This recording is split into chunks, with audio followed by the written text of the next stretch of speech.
Você já parou para se perguntar quais são os teólogos bíblicos do Novo Testamento mais influentes e importantes das últimas décadas? Será que é possível montar uma lista com os teólogos do Novo Testamento mais influentes dos últimos anos? Eu não só acho que é possível, como já até fizeram essa lista. Quem montou essa lista foi um teólogo chamado Nijai Gupta, que já é uma figura carimbada para quem acompanha o canal. Mas Daniel, qual foi o critério utilizado por ele para montar essa lista? Então, pessoal, no blog dele tem uma série chamada 50 Teólogos do Novo Testamento que você deveria seguir.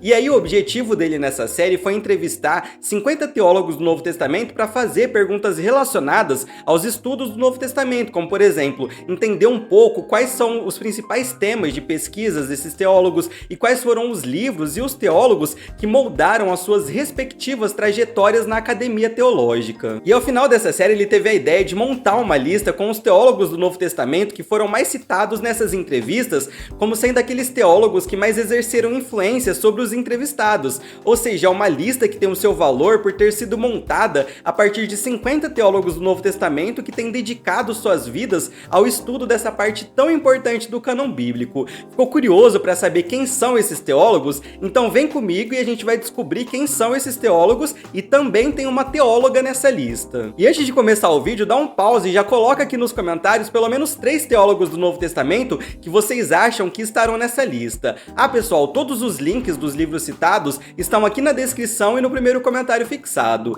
Então, dito isso, bora pro vídeo. Bom, então vamos lá. Pessoal, a lista montada pelo Gupta tem 6 nomes. O primeiro teólogo da lista é o Richard Hays. Esse aqui é um nome gigante dentro dos estudos bíblicos do Novo Testamento. Infelizmente, a gente ainda não tem nada do Hays traduzido para o português, e a sua influência nos estudos do Novo Testamento é muito abrangente. E, em linhas gerais, a gente pode dividir a influência dele em 2 grandes áreas. A primeira grande área é conhecida como leitura intertextual do Novo Testamento, embora o Hays não goste tanto dessa palavra intertextual, mas de qualquer forma o Hays é muito conhecido por seu foco na leitura do Novo Testamento, que envolve o exame de como o Novo Testamento dialoga e se relaciona com o Antigo Testamento. Segundo ele, as escrituras do Novo Testamento frequentemente ecoam, citam e reinterpretam textos do Antigo Testamento de maneiras profundas e teologicamente ricas. Na visão do Hays, os autores do Novo Testamento não estão procurando versículos da Bíblia hebraica para citar como uma forma de reforçar os seus próprios pontos doutrinários e éticos, como muitos teólogos já afirmaram. Na verdade, segundo Hays,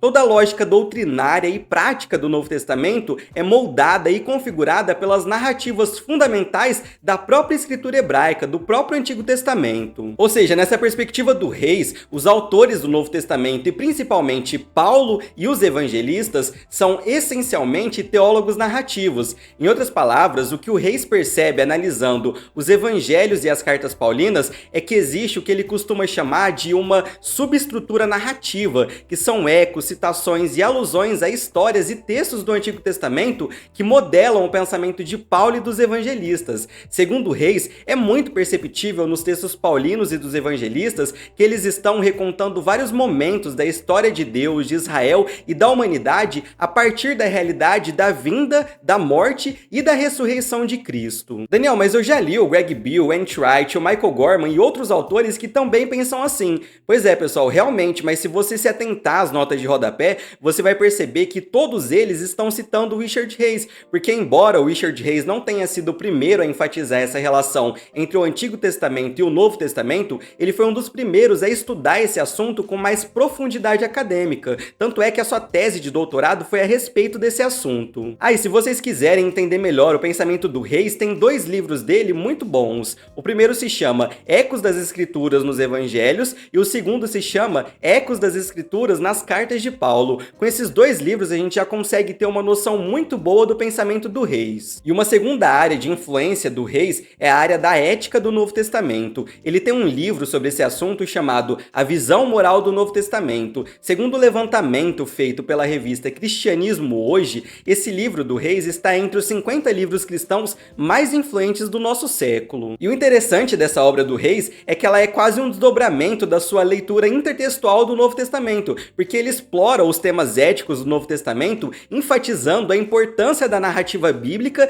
e da comunidade cristã na formação de uma ética distintivamente cristã. Eu espero que no decorrer dos próximos anos aqui no Brasil, o Reis comece a ser traduzido. O segundo nome que aparece nessa lista é do John Berkeley, e para quem acompanha o canal já sabe que o Berkeley é um estudioso do Novo Testamento que se tornou muito conhecido e respeitado pelo seu trabalho sobre o conceito de graça, que é a palavra grega charis, dentro das cartas de Paulo, principalmente Gálatas e Romanos. Aqui no canal eu já fiz pelo menos 2 vídeos sobre a perspectiva do Berkeley, então agora nesse vídeo eu vou apenas pincelar a perspectiva dele. Se você quiser algo mais profundo, eu vou deixar o link desses outros 2 vídeos aqui na descrição. Pessoal, o Berkeley, em um livro chamado Paulo e o Dom, apresenta suas principais ideias sobre a teologia paulina. Basicamente, como eu já falei, a ideia do Berkeley nessa obra é trazer uma discussão sobre a graça nos escritos de Paulo. E num primeiro momento, isso pode parecer algo não muito complexo, porque no final das contas, todos nós carregamos uma concepção, mesmo que rudimentar, mesmo que muito básica, sobre o que é graça. No entanto, o projeto do Berkeley é mais minucioso. A palavra que a maioria das versões em português traduzem por graça vem do grego charis, e essa palavra charis no mundo antigo, no mundo greco-romano, era utilizada para se referir a presentes que eram dados e recebidos por pessoas. Por isso o nome do livro em inglês é Paul and the Gift. Ou seja, em uma tradução mais livre seria algo como Paulo e o presente. Bom, uma vez que nós entendemos que a graça no mundo em que Paulo vivia era entendida como um presente, o Berkeley busca entender qual era a dinâmica de doação e recebimento de presentes da antiguidade. Ou seja, no começo dessa obra, ele dialoga bastante com a história e com a antropologia. Pessoal, de forma bem simplificada, o que o Berkeley está fazendo é o seguinte: ele está pegando esse conceito de graça que é tão presente nas cartas de Paulo e ele quer entender o que o mundo no qual Paulo estava inserido pensava a respeito da graça.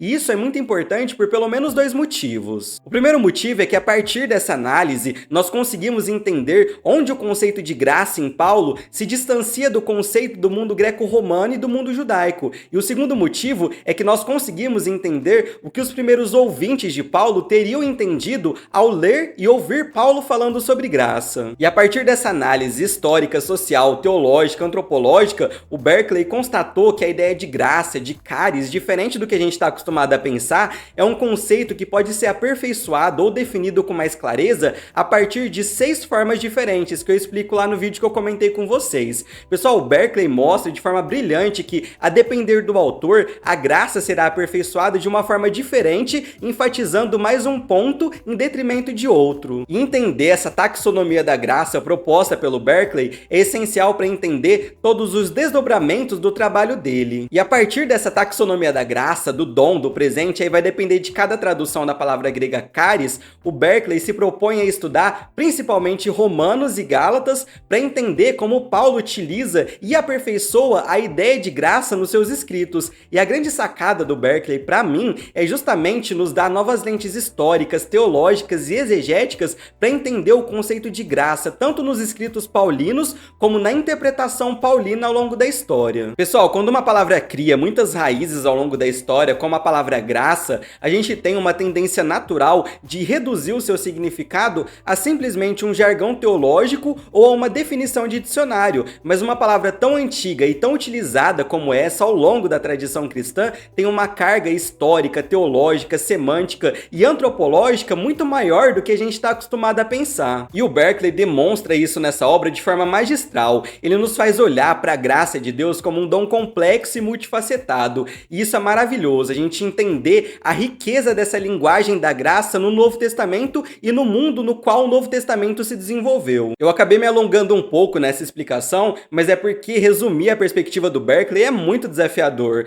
E mais uma vez eu reforço, vale a pena dar uma olhada nos outros 2 vídeos que eu falo mais sobre essa perspectiva do Berkeley. O terceiro nome que apareceu nessa lista provavelmente não será nenhuma surpresa para ninguém. É o nome do N.T. Wright. E pessoal, num vídeo que eu fiz recentemente aqui no canal sobre o meu top 5 teólogos, eu já citei o Wright e eu falei um pouco das suas contribuições para minha vida. Além disso, aqui no canal tem diversos vídeos sobre os seus livros e conforme vocês me pediram, eu já estou elaborando um vídeo para trazer as principais bases da teologia do Wright. Dito isso, aqui nesse vídeo eu quero apenas mencionar o que a maioria dos teólogos que votaram no Wright como o teólogo mais importante das últimas décadas ressaltaram como as principais contribuições dele para os estudos do Novo Testamento. E sem dúvidas, a maioria dos estudiosos apontaram a impressionante série de livros do N.T. Wright sobre as origens cristãs e a questão de Deus como a sua principal contribuição para os estudos do Novo Testamento. Para quem não sabe, essa série do N.T. Wright é composta por vários volumes nos quais o Wright aborda questões teológicas e históricas relacionadas às origens do cristianismo. A gente já tem praticamente toda a série completa em português, exceto pelo segundo volume. O primeiro volume dessa série se chama O Novo Testamento e o Povo de Deus, e nessa obra o Wright estabelece os fundamentos epistemológicos, literários e históricos de toda a série. Nesse volume ele vai falar sobre o seu realismo crítico, sobre a sua narratologia herdada do Greimas e muitos outros aspectos mais metodológicos. O segundo volume dessa série se chama Jesus and the Victor of God, que ainda não está traduzido para o português. Nesse segundo volume, o Wright se concentra na figura de Jesus, explorando a sua identidade, a sua mensagem e o significado do reino de Deus na sua missão. Nessa obra, o Wright vai interagir muito com as famosas discussões sobre o Jesus histórico. Já no terceiro volume, que se chama A Ressurreição do Filho de Deus, o Wright aborda a ressurreição de Jesus examinando suas implicações teológicas e históricas. Inclusive, já tem resenha aqui desse livro no canal. E o quarto e último livro dessa série lançada até agora se chama Paulo e a Fidelidade de Deus, em que o Wright se concentra na vida e na teologia de Paulo e em suas contribuições para o desenvolvimento do pensamento cristão primitivo. Bom, se você não conhecia essa série, agora você já tem uma ideia geral sobre ela. E convenhamos, pessoal, escrever uma série como essa, de uma envergadura dessa, não é uma tarefa para qualquer um. Então é completamente compreensível que essa série seja tão influente dentro da academia teológica do Novo Testamento. O quarto nome dessa lista é o Luke Timothy Johnson, que é um nome também não tão conhecido aqui no Brasil. E eu confesso que dessa lista, esse é o nome que eu conheço bem pouco da sua obra teológica. A única coisa que eu li dele até agora foi um livro chamado Uma Breve Introdução ao Novo Testamento, que foi publicado recentemente em português. Em linhas mais gerais, esse livro traz algumas informações históricas e teológicas interessantes, só que, para ser bem sincero, não é um livro que eu recomendaria para alguém que queira iniciar o estudo do Novo Testamento, apesar de ser justamente essa a proposta desse livro. Pessoal, eu confesso que ao longo dessa leitura eu fiquei meio incomodado, porque me pareceu que esse autor levanta uma falsa dicotomia entre história e teologia. Ele se inclina para uma abordagem mais teológica do Novo Testamento, e isso é muito interessante, mas apesar disso, ele parece corroborar visões históricas mais críticas ao Novo Testamento. Eu fiquei com a impressão de que ele trabalha com a ideia de que a história e a teologia são duas disciplinas mais antagônicas do que complementares, e quando essas duas disciplinas se tocam dentro do Novo Testamento, ele prefere solucionar esse aparente conflito afirmando, por exemplo, que os evangelistas utilizaram a história para os seus próprios propósitos literários, e por isso a história presente no Novo Testamento é, de certa forma, uma história contaminada pela teologia, e portanto o Novo Testamento não é tanto um documento de natureza histórica, mas sim um documento de natureza teológica. Talvez essas afirmações que eu acabei de fazer não tenham incomodado tanto seus ouvidos, mas o problema é que ele leva essa proposta metodológica às últimas consequências, a ponto de afirmar em determinado momento desse livro que muitas falas de personagens presentes em Lucas e em Atos foram invenções retóricas do próprio Lucas, e eu discordo completamente dessa postura metodológica dele em relação ao Novo Testamento. Então digamos que o primeiro contato que eu tive com esse autor não foi dos mais amigáveis. No entanto, eu preciso ler obras maiores dele para ter uma noção melhor da sua teologia,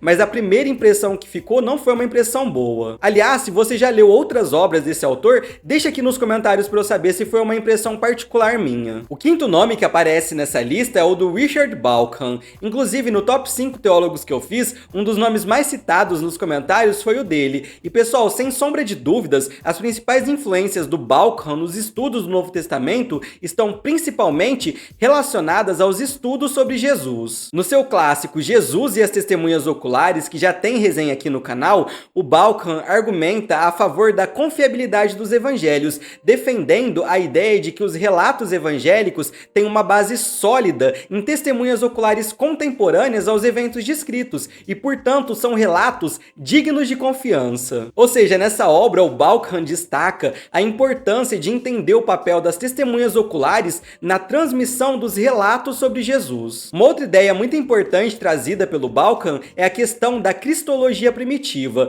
Muitos estudiosos do Novo Testamento nos últimos 3 séculos propuseram uma espécie de cristologia evolutiva, ou seja, os documentos cristãos mais antigos, como por exemplo o Evangelho de Marcos, possuem uma baixa cristologia, ou em outras palavras, uma cristologia que não enfatiza a divindade de Cristo. Já os documentos cristãos escritos mais para o fim do primeiro século, como o Evangelho de João, segundo esses estudiosos, possuem uma alta cristologia que enfatiza mais a noção de Jesus como sendo o próprio Deus. No entanto, nomes como Richard Balkan e Larry Hurtado desafiaram esse paradigma, demonstrando que essa divisão entre baixa cristologia e alta cristologia são altamente artificiais e não compatíveis com o material do Novo Testamento, inclusive aqueles materiais que são vistos como pertencendo a essa baixa cristologia. O Balkan, por exemplo, demonstra como Marcos, que é apontado como um evangelista de baixa cristologia, na verdade possui uma cristologia elevadíssima. Em Marcos, Jesus assume prerrogativas que dentro da teologia judaica eram exclusivas de Deus, como o perdão de pecados, o domínio sobre as forças da natureza quando Jesus acalma a tempestade. Além disso, Balkan também analisa os títulos atribuídos a Jesus nos evangelhos, como por exemplo o título Filho de Deus, o título Senhor, que em grego seria Kyrios, e o Balkan argumenta que esses títulos têm implicações históricas e teológicas profundas, e esses títulos foram usados desde cedo para expressar a divindade de Jesus, não como uma invenção posterior, mas como uma reflexão da compreensão original das primeiras comunidades cristãs. Enfim, essas são algumas das contribuições do Balkan para os estudos do Novo Testamento, e se você nunca leu nada dele, a melhor porta de entrada é um livro chamado Jesus, uma breve introdução. Esse livro é curto, mas é riquíssimo em conteúdo, vale muito a pena a leitura, inclusive já tem vídeo sobre ele aqui no canal. E o sexto e último nome dessa lista é de uma teóloga chamada Beverly Roberts Gaventa. Esse é mais um nome desconhecido aqui no Brasil, e em termos de relevância para os estudos do Novo Testamento, a principal área de estudo da Gaventa é a teologia paulina. Ela é um dos principais nomes a defender a chamada leitura apocalíptica de Paulo. Mas Daniel, o que é essa tal leitura apocalíptica de Paulo? De forma geral, pessoal, a leitura apocalíptica busca contextualizar Paulo, colocando ele em conversa, em diálogo com os muitos textos apocalípticos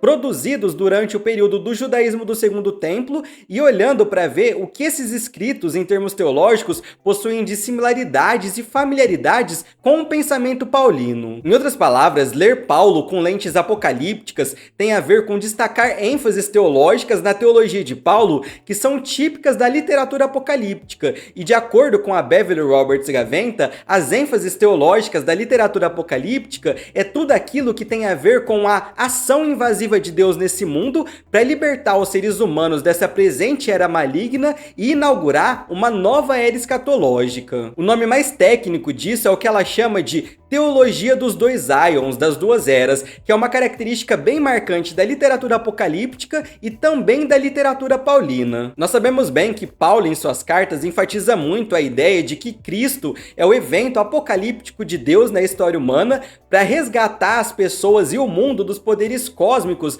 do pecado e da morte. E Cristo é aquele que inaugura uma nova era escatológica que no Novo Testamento é chamada de nova criação. E uma outra característica muito marcante da literatura apocalíptica, que também está muito presente nos escritos de Paulo, são os dualismos.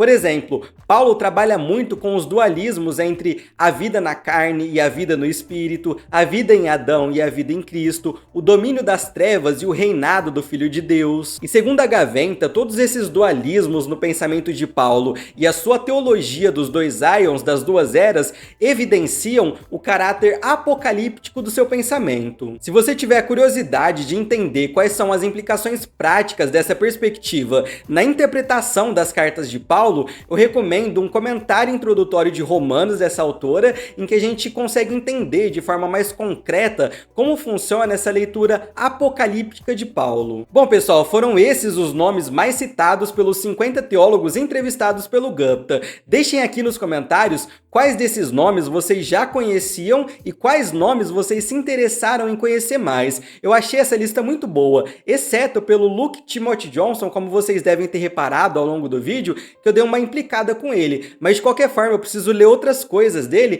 para ter uma posição mais concreta sobre as suas perspectivas teológicas. E se você curtiu esse vídeo, não se esqueça de deixar o seu like e de se inscrever no canal. E se você tem sido abençoado por esse canal, considere se tornar um membro apoiador, porque assim você me ajuda a tornar o canal cada vez mais um espaço bem consolidado aqui no YouTube. Era isso que eu tinha para passar no vídeo de hoje. Fiquem todos com Deus e até a próxima.